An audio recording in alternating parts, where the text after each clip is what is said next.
Hey y'all, good morning world. Hello world. It's your boy DuvSac, DuvSac.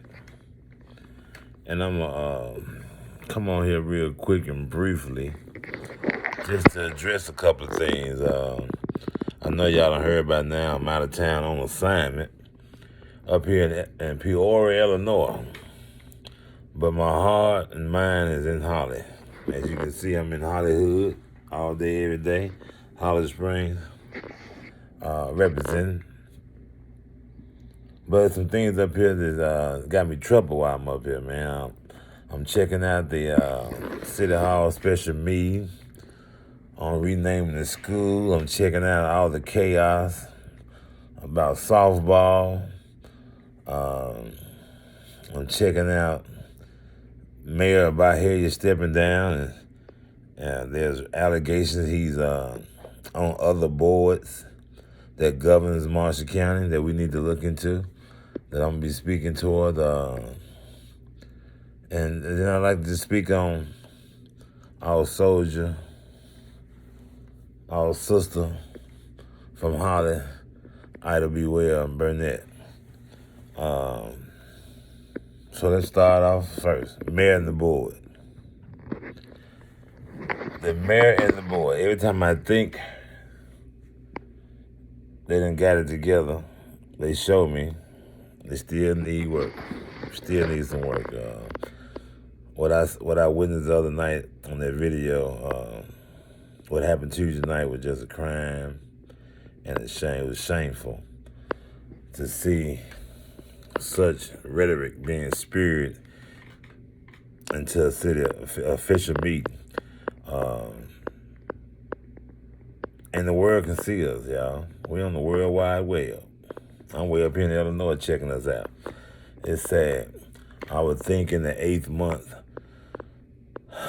they've been in jail a little bit more, but it's still showing that they are not quite together as one. And we elected all of them, not just the mayor. We elected everybody as our mayor and board to run our city properly, to handle our business affairs, to run this $1 million company. Because Holly Springs is definitely a $1 million company, and it's just my opinion. I don't think we're gonna have a successful company growth-wise when our top leadership work part-time, which is the board, and our top enforcer, which is the mayor, is trying to run it like she's a dictator. Like what she say goes and nobody else has an opinion. You have a town hall meeting, but yet don't want to listen to the town, which is crazy. I think from what I've witnessed and heard, about 4 or 5 people spoke on behalf of renaming Randolph, and they had 2 weeks to call all their people up and promote and campaign to get those people, those citizens of Holly Springs that want Randolph to be renamed to Ida B. Well to be president. And I think it was the same folk that did a video a couple weeks back after I did a video, And I respect these people. I respect them, Dr. Stovall and Miss Harris. I respect these people. But I regretfully say, y'all, time done pass y'all by. Y'all have a disconnection, not only with the community, the youth of the community, but with the whole community. Hey, man, we need to move forward. Trying to stick a dagger in the Randolph family or correct history with a dead-end street is ridiculous to me. I'm gonna speak on it real briefly because once again I respect these people who's trying to pull this off. You use Ida B. name worldwide for 2 reasons: education, to teach the young blacks who she was, what she contributed to this world, coming from Holly Springs, and as a tourist attraction to get that money, honey. Now, you ain't been doing a great job educating the people about Ida B. You're not fighting critical race theory that's being pushed throughout the southern states trying to ban history from being taught to our children and to their children. You're not fighting that campaign, but you think you're doing something by renaming Randolph to Ida B. I'm going to keep saying it, a dead-end street. Now, there's no tourists going to come and spend no money in a residential dead-end area. How?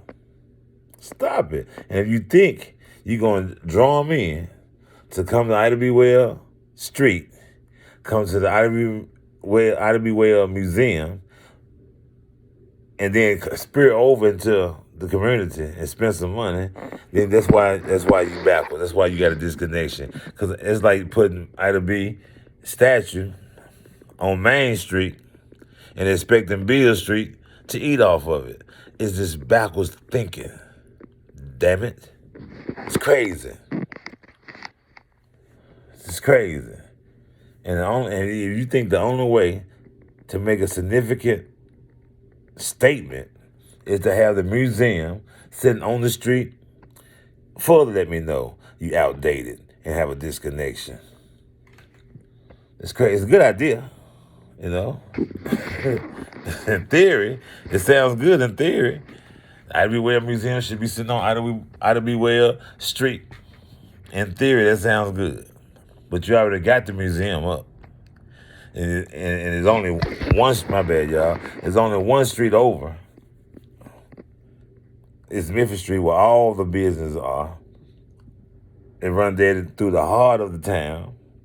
Tourist attraction should help all the black business, the whole historical black business district and other businesses. I say black, damn, y'all, shit. Because it's historical black business district. I'm not using these words to be offensive or to try to hurt nobody's feelings. This is just what it is. You know? Look up and go up and down Memphis Street. Most of the business on Memphis Street going out 78 are black. Now, if you're ashamed to say that, or we had such a sensitive point in life where we can't say black and white without being offensive, then I don't know what to tell you. You know, you might need to go back into your little safe havens and pretend like you're in another world. But ain't no tourist attraction, ain't no money on Randolph. Period. Memphis Street got the tourist attraction, and we can build up from the Ida B. Well Museum to the Ida B. Well Park to the whole historical black business district, all that right there in that one plaza, man. And I have the vision of later getting with Dr. Walter over at the school and renaming the whole school district to the Ida B. Well separate school district. I don't even understand why we got to put that separate in there. You know, that's for to let us know we still backwoods, third world, old school, bull, BS. That's why industry won't come to the town. They see two separate school districts, a black school district and a white school district. It's 2022. Nobody want to bring their multi-million-dollar company to no area like that. You don't believe me? Ask some of the whites that do construction around here, that's doing business around here. They'll tell you. We can't get industry to come to Holly Springs because of our politics. Our politics is outdated. Or you got to pay to play. You don't know what that means? Just look it up. Pay to play. Some of y'all know what that means. You know what I'm saying? It's 2022. You can't play if you ain't got no money to pay. So that's how our politics has been treating industry. That's how our politics has been treating businesses. To come to Holly Springs to make your money, you got to pay those who are in charge. If y'all ain't got no problem with that, then hey, keep that up. Let that keep riding. Now, I'm moving on. I'm going to jump all around this thing. I'm going to move on. Softball. I'm going to be real brief on that softball thing, man. You know, I really never knew how much control politicians or politics had over recreation until recently. I got more involved. Now, we want to argue about or fight about her procrastination. When I say her, I mean Madam Mayor. The board passed to have softball weeks ago, if I'm not mistaken. But somehow we're just getting around to it. And I'm going to make this statement. You can't run the city or the municipality the way you run your personal life.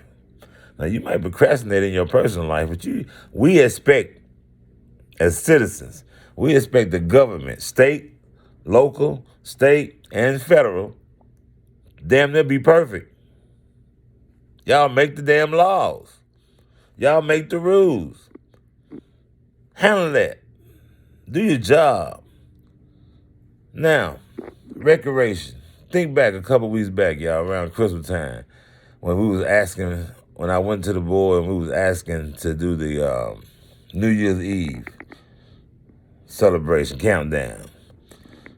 In that meeting or the meeting before that, they was having a discussion about tourism getting their money. And I think that amount at that night was $40,000. Now, if tourism get $40,000, the city of Holly Springs get $40,000 for recreation. For recreation. Now, the past administration saw fit to hell with y'all kids. Anything y'all want for y'all kids around here, y'all gonna have to spend that money for it. Nobody have a problem with that. Nobody say shit about that. Everybody was cool with that. So they combined recreation with ground crew.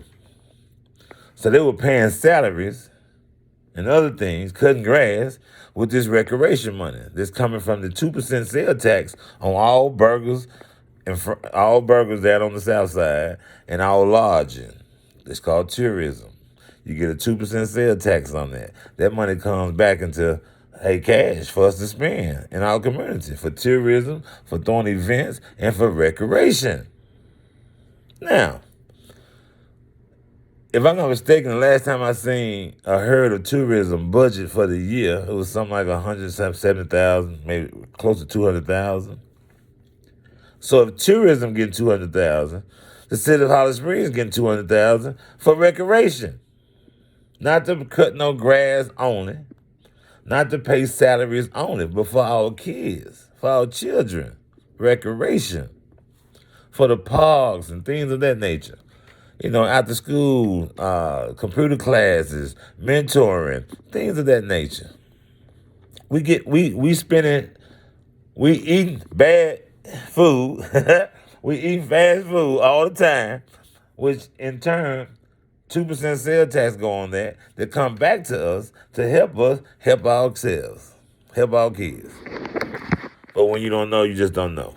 And when you do know, if you don't have the will and the desire to help, you still ain't gonna, and it still don't make a difference. But how do we stand here today and argue about softball? Softball. Because if I remember correctly, one of my role models when I was a youngster, playing that football thing, Mr. Danny Warren, he was my role model. We were playing that ball, but Danny would crack your head when open, playing that football. But he was just a sportsman. He was just an athlete. So Danny, toward the end, he was dabbing into politics, ran for office, but he was sincere and serious about them kids. And we, as a city, under this present administration, did this wonderful celebration back in August, September, renamed this football field to Danny Warren football field. Great honor. Right after his passing. But here, 4-5 months later, practically throwing his whole everything out the window, softball. I don't understand that. How we name a football field after him, and within the same 12-month year period, we got all this chaos about baseball. Just don't make good sense to me. Come on, people. Y'all know that ain't right. Black and white. Y'all know that ain't right. Do better. I expect better from y'all. Y'all grown men and women with children. I expect better from y'all, man. Especially from the top. Mayor, how you and the mayor and the board gonna pass it to name the football field out to them. Then 4 or 5 months later, you don't even want the kids to play the ball. It's crazy. Well, you come with all these old COVID rules. Go on Walmart. How many people wearing masks? You know, go to the average the basketball game right now. Folks are playing basketball in tournaments right now without all these rules. Now, I understand being safe. But outdoors, y'all been telling us for the last 2, 3 years, outdoors was the safest place to be. Now that can't be the reason why the kids can't play ball. Or you shouldn't make the rules so ridiculous that it ain't even fun. Anyway, I don't understand it. I'm just moving down the list. I talked about softball, I talked about Coach Danny. Insult, y'all don't care. They don't really care. They just using talking points. They don't really care. Now, another question to the Board of Aldermen. Why haven't the Board of Aldermen presented anything to be passed? I said it during the Andre DeBerry administration.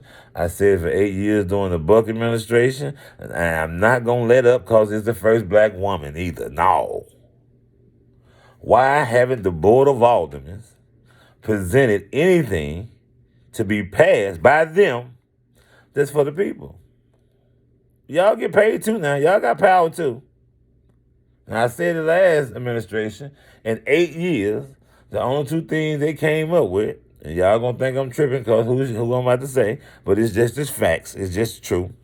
The only 2 things that were brought up was a bake camp and a girls basketball camp by Alderman Found, Alderman Lowe. Why? Because she wanted to, plus she had me in her ear. Like, y'all got to do something. As aldermen, y'all got to present something to the board to be passed. That's your job. Do it. Damn, it ain't that hard. Or you just don't have the will. Or is it prove my theory to be true? My hypothesis. I don't think y'all have time. I think our aldermen need to be full-time like the mayor. But see, Monk gonna say, well, we got somebody to do that. It's the mayor. She apparently can't do it by herself. She needs some help. That's why the law is set up that she got a board. But anyway, aldermen don't have time. Y'all have full-time jobs, full-time careers. And what we want, need, and expect from you guys, y'all can't seem to give it. Y'all don't have the time. Or you lack the will. I know you ain't incompetent. So you lack the will and the desire to help others, apparently. Now, I think that's big on the mayor of Bahia already. I'm going to speak on it again. Now, the mayor of Bahia last week had to step down due to some controversy. They say he said something racial. I'm saying he didn't say something racial. But, we're in the council era right now. You'll get council for something less than that. So he's council, he stepped down. But it goes a little bit further than that, y'all. Because he's not only he's the mayor of Bahia, but he's sitting on the IDA board, which is the board that bring industry to Marshall County. And I heard he's sitting on the zoning commission. If that's so, then our board of supervisors, I want to encourage them right now and put them on notice right now that if that mayor, that ex-mayor from Bahia sits on any boards of Marshall County, after stepping down for allegations of racial slurs, then you guys, on the first Monday of March, need to do the proper thing, which is get him off them boards. However y'all want to do it, like you might have to do it like by here, just ask him to step down and resign. It's the nice, polite thing to do. Don't make it long and drawn out and get nasty. But step on down, homie. You done violated. If you do wrong, you gotta go. And look now.